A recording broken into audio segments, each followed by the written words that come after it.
काशी हिंदू विश्वविद्यालय के हिंदी विभाग के आचार्य रामचंद्र शुक्ल सभागार में इस वर्ष का 12वां रविशंकर उपाध्याय स्मृति युवा कविता पुरस्कार युवा कवि कुशाग्र अद्वैत को प्रदान किया गया। कवि को एक प्रशस्ति चिन्ह, शॉल तथा 10,000 की पुरस्कार राशि प्रदान कर सम्मानित किया गया। कार्यक्रम के मुख्य अतिथि वरिष्ठ कवि एवं मनोचिकित्सक विनय कुमार ने कहा कि कुशाग्र संवेदना के उदात्तीकरण के कवि है। उनकी कविताएं समय के संवाद की कविताएं हैं। कुशाग्र की कविताओं से गुजरते हुए यह लगता है कि सत्य कई प्रकार के होते हैं। कुशाग्र की कविताओं में जो नैरेटिव है वह काव्य का सत्य बन जाता है। वाराणसी से धनेश्वर साहनी की रिपोर्ट।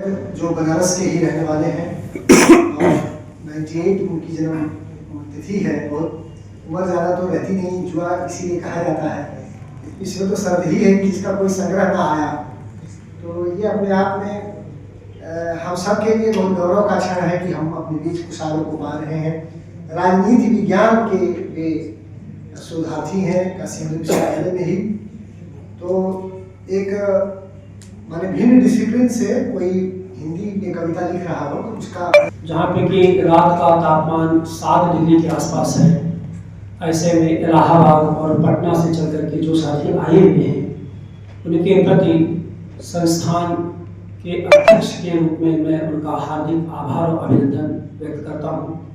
खास करके विनय कुमार जी जो पटना से चल करके दिल्ली पहुँचे और दिल्ली से सुबह की फ्लाइट पकड़ कर बनारस आए हैं। बनारस के संभवतः दूसरे ही कवि हैं तापस के बाद जिनको ये पुरस्कार मिला है।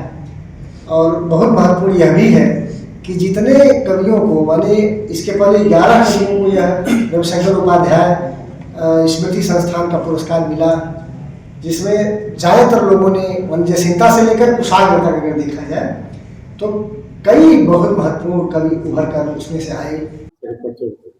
मैं श्री प्रकाश शुक्ल हूँ, काशी हिंदू विश्वविद्यालय के हिंदी विभाग में प्रोफेसर के रूप में कार्यरत हूँ। कवियों का यह पुरस्कार को लेकर होगा, असल में रविशंकर उपाध्याय स्मृति संस्थान की ओर से हर साल एक युवा कवि को पुरस्कार दिया जाता है जिसकी उम्र 35 वर्ष से कम हो और जिसका कोई कविता संग्रह प्रकाशित न हो। इसमें पुरस्कार राशि के रूप में 10,000 की राशि उस युवा कवि को दी जाती है जो कि अपने कविता के लेखन से हिंदी जगत का ध्यान आकृष्ट करने में सक्षम हो। इस बार इस संस्थान के द्वारा यानी रविशंकर उपाध्याय स्मृति संस्थान वाराणसी की ओर से यह पुरस्कार बनारस के रहने वाले ही कुशाग्र अद्वैत को दिया जा रहा है। कुशाग्र अद्वैत काशी हिंदू विश्वविद्यालय के शिक्षा संकाय से शोधरत हैं और इनकी कविताओं से एक नई उम्मीद जगती है। अब तक यह संस्थान 12 कवियों को पुरस्कार दे चुका है और यह हमारे लिए काशी हिंदू विश्वविद्यालय के हिंदी विभाग के लिए भी गौरव का विषय है।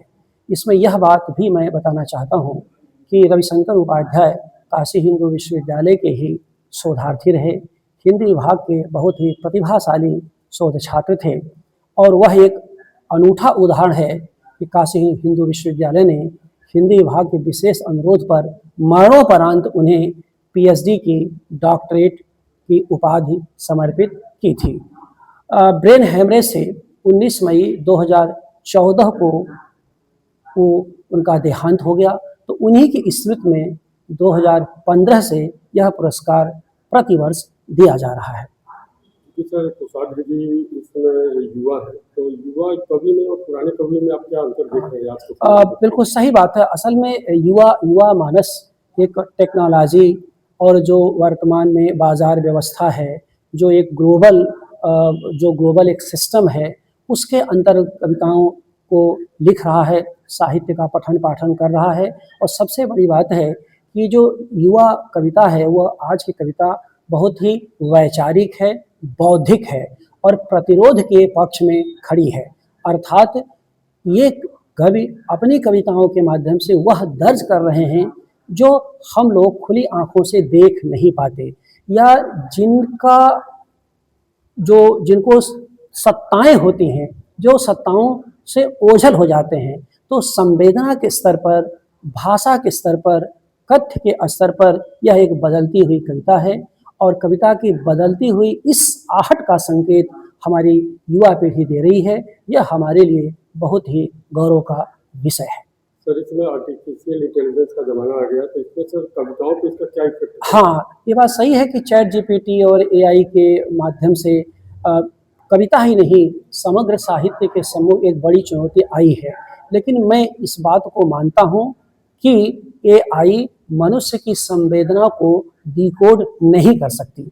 वह दी हुई जो सूचनाएँ होती हैं, उनके आधार पर चाहे जो बना ले, लेकिन एआई से लिखी हुई कविताएँ और मौलिक कविताओं में हमेशा अंतर रहेगा और रचनात्मकता की, मौलिक रचनात्मकता की उम्मीद हमेशा ही बनी रहेगी। यह ज़रूर है कि नकल करने की प्रक्रिया में कुछ दिन तक भले कोई चल जाए, मशीन की नकल करके एआई के माध्यम से अपनी कविताओं का प्रचार-प्रसार कर ले, लेकिन वह बहुत जल्दी पकड़ में आ जाएगा, क्योंकि कविता या साहित्य संवेदना के उस नवाचार पर केंद्रित होता है, जिसे कोई भी मशीन नहीं पकड़ सकती। क्यों नहीं पकड़ सकती? क्योंकि मशीन में दर्ज हुए जो आंकड़े होते हैं, उन्हीं के दायरे में मशीन अपना काम कर सकती है। लेकिन जो नवाचार है, नया मानस है, नई विचार सरणियाँ हैं, वो भविष्य में क्या होने जा रहा है उसकी आहट भांप लेते हैं, उसकी आहट उनको मिल जाती है। और कोई भी साहित्य असल में भविष्य में क्या होने जा रहा है उसकी एक आहट ही तो है। अब मुझे उम्मीद है कि वह पीढ़ी में उस आहट को रेखांकित करने की भरपूर सामर्थ्य है।